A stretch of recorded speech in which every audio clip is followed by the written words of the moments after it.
最近呢，有关经济的会议是接连不断，这说明当前经济下行的压力确实很大。就在前不久呢，顶层决定实施6个方面33项措施的一揽子稳经济计划，但市场上也传来了一些杂音，说是顶层将出台释放12万亿的刺激方案，被称作12万亿就是计划，而且是传得有鼻子有眼。当年2008年楼市起飞也就是4万亿，这次一下子出来12万亿，是当年资金的3倍，那么是不是意味着楼市又要暴涨一轮了？大家看到这篇文章都产生了这样的疑问，那么事实真的是这样吗？我们先来看这12万亿是怎么来的，里边包含了之前稳经济工作会议的退税政策2.64万亿，还有专项债发行的3.65万亿，要在8月份用完，同时到明年还有2万亿的规模，加起来就是5.65万亿。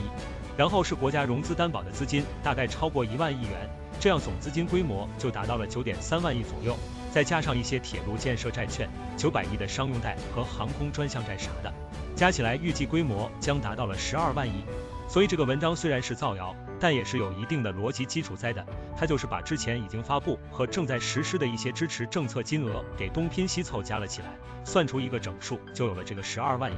但这些东西绝大部分早在1月份就已经是确定的了，减税降费这个政策已经提过很多次，而且减税压根也不是刺激，只是把原来税收进行了减免，但是这个钱对于市场来说并没有增多，只是持有的主体不同而已。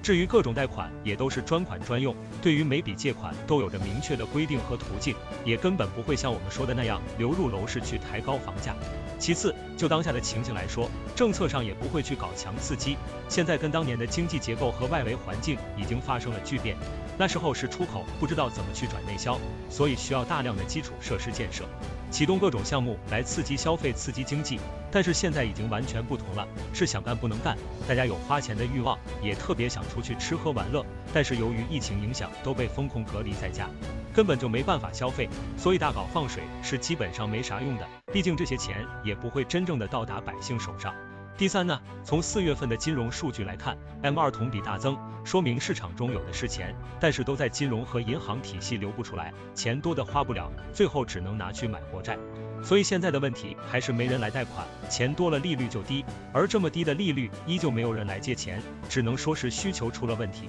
这就不难理解，疫情之下企业开不了工，员工出不了门，银行都是限时上班，网点该关的也关了，加上物流遇阻，连网购都被阻断，所以消费基本上凉，没有需求企业也就没有订单，更没有制造生产的意愿，所以银行间就是在有钱，也是没人贷的。所以我们看到政策初期的发力点就是快速打通物流不畅的痛点，快速实现供应链的常态化周转，只有这样需求才能慢慢恢复。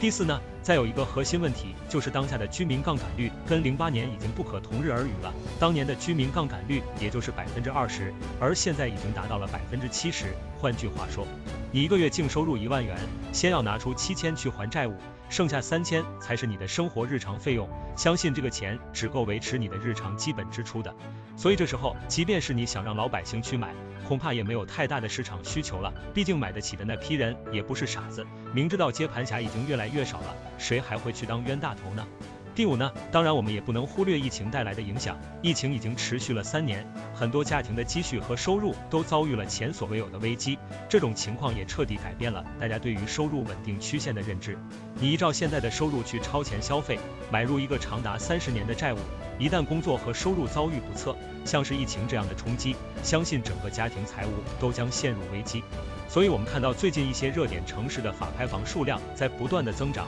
很多人已经是资不抵债了。所以现在这些人拼出一个12万亿的刺激政策来，还有鼻子有眼的说什么利好房价，也就是在变着法的讲故事，忽悠百姓去买房。至于为什么，大家心里清楚就好。但放水归放水，你还要知道这个 M2 能不能给市场带来流动性才是关键。就比如现在市场对于资金的需求不振，哪还有什么通胀，不通缩已经不错了。他这么编的目的就是想告诉你钱以后会贬值，不如买房子保值，但真实情况根本就不是这样。而那些拿着 M2 来忽悠大家说什么 M2 涨了房价也要涨的，其实就是不懂得货币原理。所以大家要真正理解现在的宏观环境是什么，未来的发展趋势和结构优势在什么地方，我们不可能再像过去10几年那样大搞基建，靠房子来刺激经济了。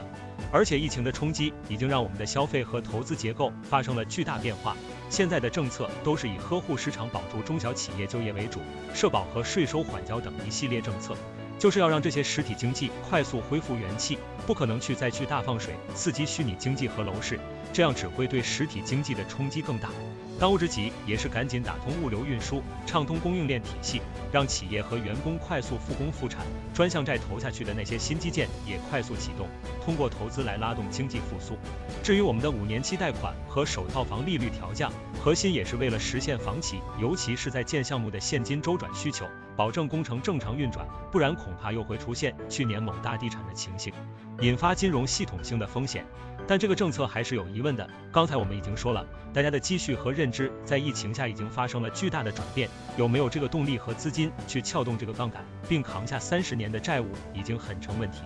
对于楼市，其实就是这样，房价能否继续上涨，就看市场的需求和后边的资金。而现在我们的人口结构正在发生转变，城镇化率也基本见顶，同时居民负债已经是债务累累。而楼市和开发商过去的野蛮生长，已经让市场驱动和供给远远大于需求，对于他们来说，只能是走一步看一步了。今天呢，咱们就先聊到这里，对这个话题有兴趣的朋友，不妨在下面留言，聊聊你们的想法。大家如果喜欢这类视频的话，麻烦给个3连或者关注一下，您的鼓励是我创作的最大动力。咱们下期再见。